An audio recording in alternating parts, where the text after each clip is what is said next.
Hola, buenas tardes. Mi nombre es Susana Cáceres. Yo soy médica de terapia intensiva del Hospital Muñiz. Bueno, primero agradezco a los coordinadores del curso por invitarme. Ellos me pidieron hablar sobre consideraciones sobre prácticas invasivas y criterios de final de vida. No se puede dejar de hablar cuando hablamos de prácticas invasivas sobre la limitación del esfuerzo terapéutico o la adecuación del esfuerzo terapéutico, ¿no? Que es la retirada o no inicio de las medidas terapéuticas. La idea de esto es reforzar los aspectos positivos relacionados con los tratamientos y los cuidados paliativos y la búsqueda del confort del paciente y de su familia en el final de vida. Bueno, las formas de adecuación terapéutica en los pacientes que no tendrían criterio para el ingreso en las unidades intensivas, una de las formas sería la limitación del ingreso, es decir, que el paciente directamente no ingrese en la terapia intensiva. Para esto, los médicos de la sala o de la internación de clínica médica, de nuestro hospital en infectología o neumonología, tienen que estar preparados para hablar con el paciente de que su enfermedad no tiene criterio de ingresar a una terapia o que no obtendríamos mayores beneficios, más que nada, o prolongar el sufrimiento o hacer un encarnizamiento terapéutico. Bueno, eso sería fundamental, que directamente en área cerrada nosotros no recibamos este tipo de pacientes. Después, eh, otra forma sería que al ingresar en la terapia intensiva, por ejemplo, o a la sala, también puede ser, no dar tratamiento de soporte vital. Esto estamos hablando de ARM, diálisis, ¿no? Inclusive por ahí un acceso venoso central, es decir, ingresa a una sala con una vía, hidratación, el control del dolor, el control del desasosiego, entonces darle confort al paciente. Bueno, otra forma también es, por ejemplo, si retirar el soporte una vez instalada, ¿no?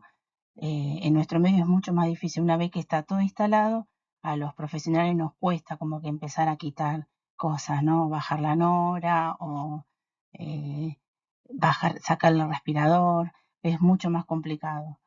Eh, bueno, y cuando hablamos de soporte vital, que ya les dije antes, son las RCP, RM, reemplazos de tratamiento de reemplazo renal, drogas vasioactivas, nutrición artificial, transfusiones, etcétera. Así que es muy importante eh, que el equipo médico esté preparado para este tipo de charlas. Bueno, esto para reforzar un poco más, en la educación de esfuerzo terapéutico se incluye la decisión de no instauración, como dijimos antes, de no realizar algunas maniobras o procedimientos, sería withhold en inglés, y después la decisión de retirada, que sería withdrawn o suspensión de los procedimientos instaurados. Éticamente, ambas formas de adecuación de esfuerzo terapéutico, no instauración o retirada, tienen la misma consideración. Bueno, acá mencionamos las enfermedades en las cuales se podría pensar en la adecuación del esfuerzo terapéutico, ¿no? Que son enfermedades no progresivas pero incurables, con alta probabilidad de muerte por complicaciones, como por ejemplo el estado vegetativo, eh, no sé, posterior a un TEC grave, entonces el paciente queda en posición fetal con sonda nasogástrica, apoyo de ventilación mecánica, alimentación enteral, etcétera. Estado mínimo de conciencia en sus variantes plus y minus, respuesta verbal o hay algún movimiento con alguna respuesta verbal, cierra y abre los ojos, síndrome de enclaustramiento. Otro grupo de enfermedades donde podemos pensar la limitación terapéutica serían enfermedades progresivas e incurables como el ELA, sección medular completa secundaria a un traumatismo. Por ejemplo, en este caso, en un paciente con esta patología que presentara alguna intercurrencia o dejara directivas anticipadas. Bueno, lo que el paciente prioriza en este caso es la calidad de vida. Hay pacientes que se someten a todas las maniobras invasivas sabiendo que es una enfermedad que progresa y que hasta el momento no hay cura, como traqueostomía, porque lo que va fallando es la deglución, mal manejo de secreciones, entonces traqueostomía, botón gástrico y después muchos terminan con apoyo ventilatorio. Bueno, y hay pacientes que sabiendo todo el pronóstico de la enfermedad, deciden ante la familia o escrito o con su médico, en caso de que ocurriera esa etapa o presentar alguna intercurrencia infecciosa, no someterse a ninguna maniobra invasiva. Eh, por ejemplo, he tenido pacientes donde dice que en caso de que tuviera alguna neumonía, algo o alguna intercurrencia, no le gustaría despertarse con un tubo en la boca, y eso es absolutamente respetable porque el paciente está en plena conciencia y, y tiene la opción y el derecho de elegir. Después otro grupo de pacientes son los pacientes oncológicos en estadio 4, en los cuales han fracasado todos los tratamientos oncológicos oncoespecíficos o porque ya no hay un tratamiento y no ha respondido a ninguna o porque tiene complicaciones hepáticas o renales y no se puede continuar con el tratamiento y evolución de la enfermedad, no hay intercurrencia de la enfermedad de base. En estos pacientes también se podría pensar en se debería no realizar maniobras invasivas. Después otro grupo de pacientes son los pacientes con internación prolongada, los crónicos, que según la escala que usamos en terapia intensiva de Apache y SOFA, requieren tratamiento sustitutivo con falla multiorgánica y bueno, ya ha fallado alguno de estos tratamientos, entonces se decide no seguir invadiendo al paciente.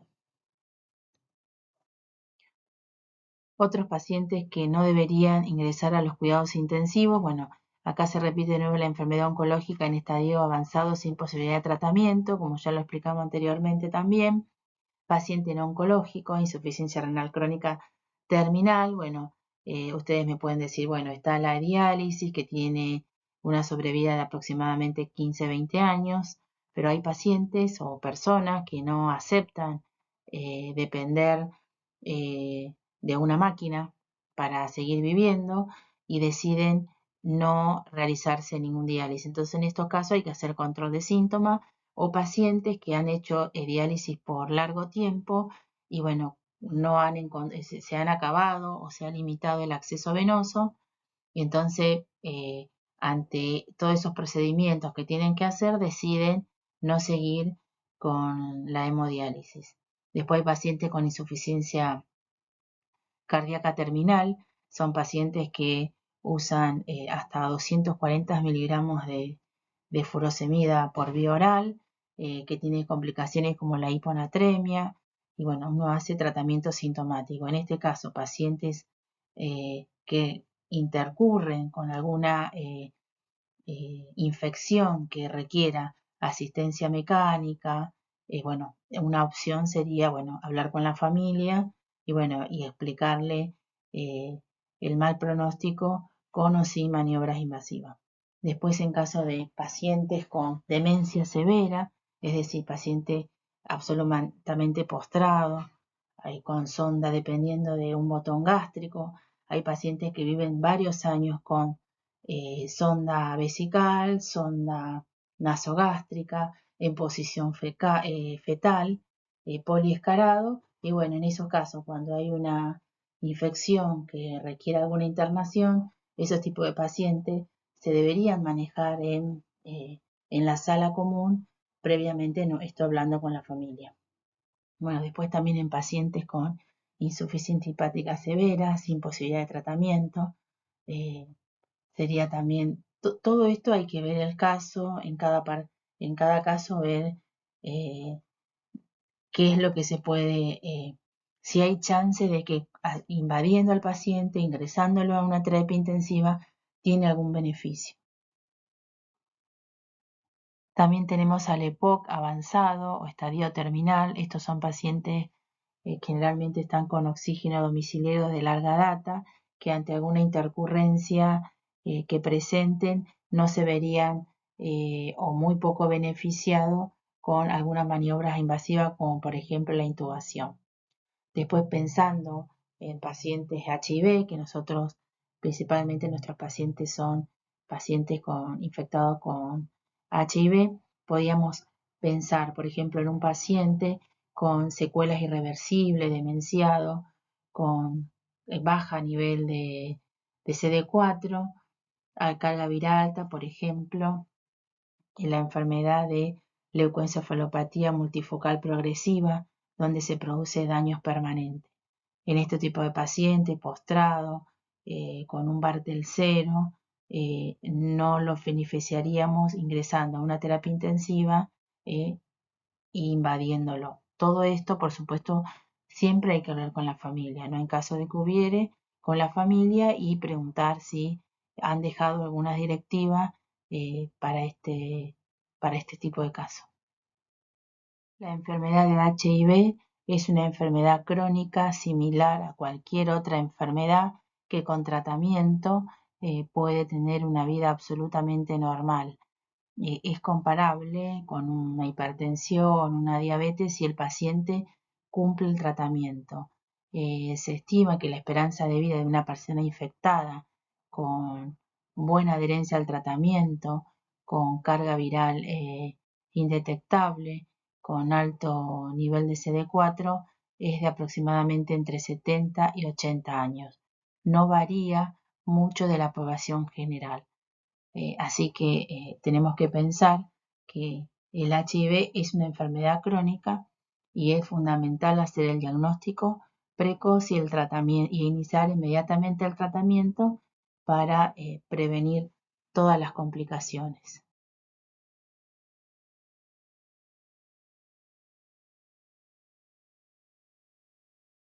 Esta ley 26.529, artículo 11, habla del derecho del paciente en su relación con los médicos y las instituciones de salud.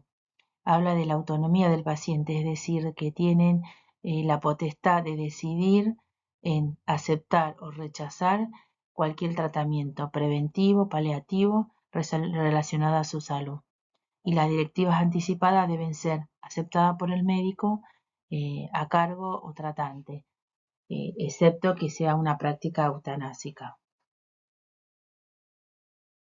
La Ley de Derechos del Paciente que habíamos mencionado antes, la 26.529, fue modificada por la Ley 26.742, que es el Código Civil y Comercial. Esto es el marco legal y el marco bioético para la adecuación del esfuerzo terapéutico que exige los 4 principios de la bioética: la autonomía del paciente, la no maleficencia, la beneficencia y la justicia. Acá tenemos los marcos legales para la práctica de la adecuación del esfuerzo terapéutico.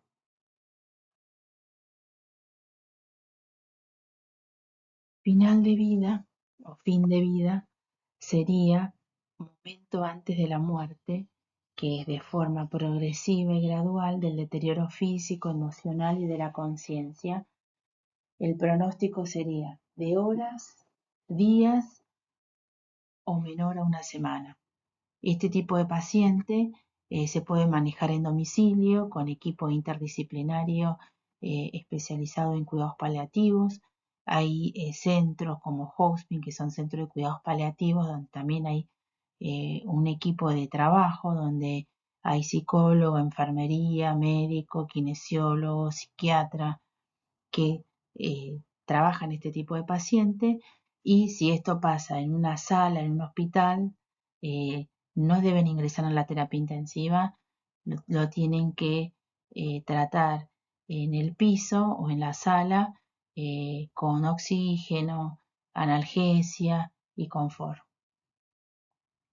Esta ley es nuevita del 2022, que es la 27.678, que es la de cuidados paliativos, que todo paciente en estadio terminal oncológico y no oncológico tiene derecho de recibir cuidados paliativos, que mejore su calidad de vida del paciente, de la familia, mediante la prevención, el alivio del sufrimiento, la identificación temprana.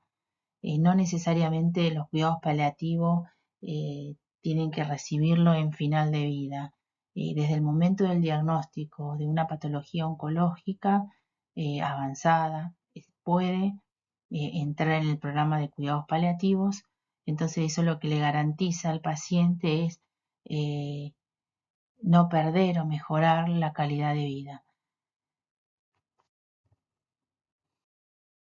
Hablando un poco de HIV, el 5 al 10% de los pacientes con HIV requieren internación en UTI. El 40% desconoce en el momento de la internación que están infectados. El 50% no reciben tratamiento antirretroviral. Y la mortalidad en nuestra UTI, este es un trabajo observacional que se publicó en la terapia intensiva de sala 3 en el 2013, donde tiene una mortalidad aproximada del 25 al 40%, que también coincide con otros trabajos. La mortalidad es similar en pacientes ingresados en terapia intensiva infectados o no con HIV. Pacientes con HIV que ingresan a UTI con un recuento de CD4 menor a 100 tienen mayor mortalidad. Los pacientes que ingresan a UTI con un recuento de CD4 menor a 100 constituyen una población con mayor riesgo de requerimiento de ventilación mecánica y mortalidad. Los pacientes con CD4 mayor a 100 presentaron una evolución similar a los sujetos HIV negativo. La mortalidad observada fue de 30,5%.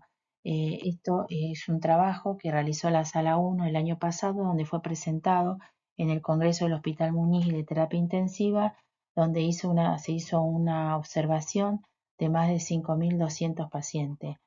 Y la conclusión fue que es importante trabajar en el diagnóstico precoz de la infección y la adherencia por el pronóstico del paciente.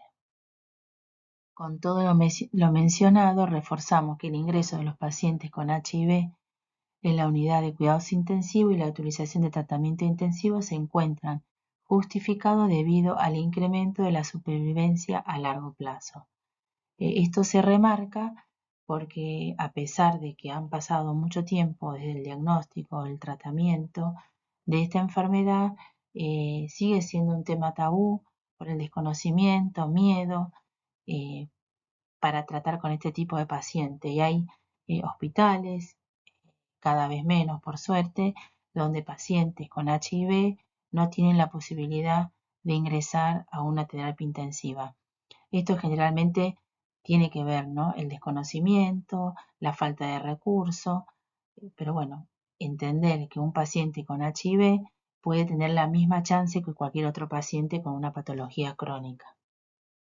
Como reflexión final sobre las consideraciones sobre prácticas invasivas y criterios de final de vida, es fundamental contar con un equipo interdisciplinario en los hospitales para abordar este tema, porque hay mucho desconocimiento, a veces o falta de compromiso. Los profesionales deben tener una formación en cuidados paliativos, no solo los médicos, la enfermería, kinesiología, todo el equipo médico, aceptar la decisión del paciente.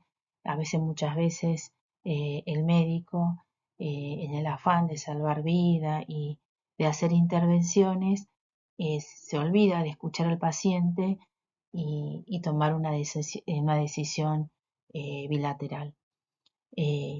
Como dijimos antes, que los pacientes con HIV son como cualquier otra patología, y educar sobre la enfermedad HIV-SIDA a toda la población, inclusive a los profesionales de la salud.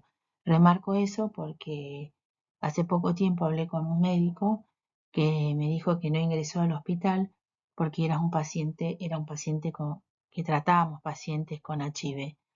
Y en realidad nosotros estamos mucho más seguros, tenemos mejor prevención, yo lo explicaba, y que no tenemos contagios entre los profesionales o los trabajadores de salud eh, por la condición de que el paciente sea HIV. Espero que le haya servido la exposición. Desde ya, muchas gracias.